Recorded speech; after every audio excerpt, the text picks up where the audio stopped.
Mumbai Ahmedabad महामार्गालगतच्या hotel व्यावसायिकांना मराठीचं वावडं hotel चालकांकडून सर्रासपणे गुजराती पाट्यांचा वापर केला जातोय। मुंबईच्या सीमेवरील दहिसर पर्यंतच्या सर्व हॉटेलवर गुजराती पाट्या दिसतात। मराठी पाटी सक्तीपासून मुंबई अहमदाबाद महामार्गावरील हॉटेल चालक हे अनभिज्ञ असल्याचं दिसतंय। पुढारीने ही बातमी दाखवल्यानंतर मनसेनं या पाट्या उतरवल्यात। पुढारीच्या बातमीचा अगदी तासाभरातच हा मोठा दणका बघायला मिळाला। हॉटेल चालकांकडून अगदी सर्रासपणे गुजराती पाट्यांचा वापर केला गेलेला होता। मात्र पुढारी न्यूजने ही बातमी दाखवल्यानंतर आता मनसेकडून हा अगदी तासाभरामध्येच या पाट्या उतरवल्या गेलेल्या आहेत। मुंबई अहमदाबाद मार्गावरील हॉटेल चालकांच्या सगळ्या पाट्या बघायला मिळालेल्या। प्रतिनिधी जितेंद्र पाटील आपल्याशी जोडले गेलेले आहेत। जितेंद्र, याबाबत अधिकची काय अपडेट आहे?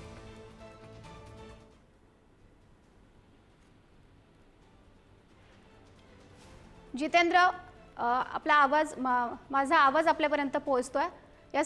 हॅलो, नक्कीच बघितलं तर मुंबई अहमदाबाद महामार्गावर पालघर नजीक असलेल्या आंबोली येथे अनेक ठिकाणी आजही गुजराती पाट्या ज्या आहेत त्या कायम आपल्याला पाहायला मिळाल्या। आणि आपण पुढारीने ही बातमी दाखवल्यानंतर आता कुठेतरी प्रशासनाकडून आणि मनसेच्या कार्यकर्त्यांकडून ही कारवाई करण्यात येते।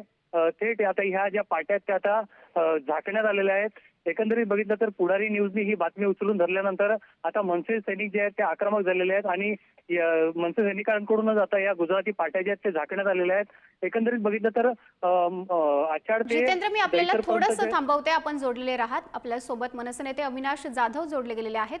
अविनाशजी, खरं तर पुढारी न्यूजने ही बातमी दाखवलेली होती आणि त्यानंतर अगदी तासाभरामध्येच हे चित्र बघायला मिळतंय। मला असं वाटतं की जिथे अशा प्रकारच्या घटना घडत असतील आणि आमच्या महाराष्ट्र सैनिकांच्या नजरेत कोणी आणून देत असेल तर त्याचा बंदोबस्त होणारच आहे। म्हणजे आम्हाला तुमची बातमी पाहिल्याच्या नंतर ताबडतोब आमचे तिथले महाराष्ट्र सैनिक ज्ञानेश्वर पाटील असतील आणि इतर सगळेच पदाधिकारी तिथे जाऊन ताबडतोब ते सगळं झाकून यायला लावलेलं आहे। आणि मला वाटतं 24 तासाच्या आत ते बदलायला देखील आम्ही त्यांना सांगितलेलं आहे। सो जिथे मराठीचा विषय येत असेल आणि महाराष्ट्रामध्ये फक्त मराठीच चालेल हे आम्ही ठामपणे सांगण्याचा आमचा तो प्रयत्न आहे। आता या पट्ट्यामध्ये सुद्धा आपल्याला खरं तर राज ठाकरे यांनी ज्या पद्धतीने आधी उल्लेख केलेला होता तेच वातावरण या पट्ट्यामध्ये सुद्धा बघायला मिळतंय का? मला वाटतं की याच्या आधी देखील आम्ही त्या लोकांना समज दिली होती, परंतु हे कधी त्यांनी बदललं आम्हाला कळलं नाही। पण याच्या पुढे आम्ही डोळ्यात तेल टाकून या सगळ्याकडे लक्ष ठेवू। आणि आम्ही नेहमी म्हणतो की जे राजसाहेब मागच्या वेळेला म्हणाले होते, म्हणजे मागच्या सभेत म्हणाले होते की हे मुंबई टू गुजरात असा हा पट्टा तयार करतायत। त्यात मग मीरा भाईंदर असेल, वसई असेल, पालघर असेल, या भागांमध्ये इथल्या जमिनी घेऊन तिथे आम्ही गुजरातीच हा पार्ट आहे असं दाखवण्याचा जो त्या लोकांचा प्रयत्न आहे तो आम्ही नेहमीच हाणून पाडू। आणि महाराष्ट्राला लागून महाराष्ट्रामध्ये जर तुम्हाला व्यवसाय करायचा असेल तर मराठीचा मान सन्मान ठेवावा लागेल। ज्या काही आस्थापनांचे नियम आहेत त्याचा मला वाटतं आदर आपण केला पाहिजे।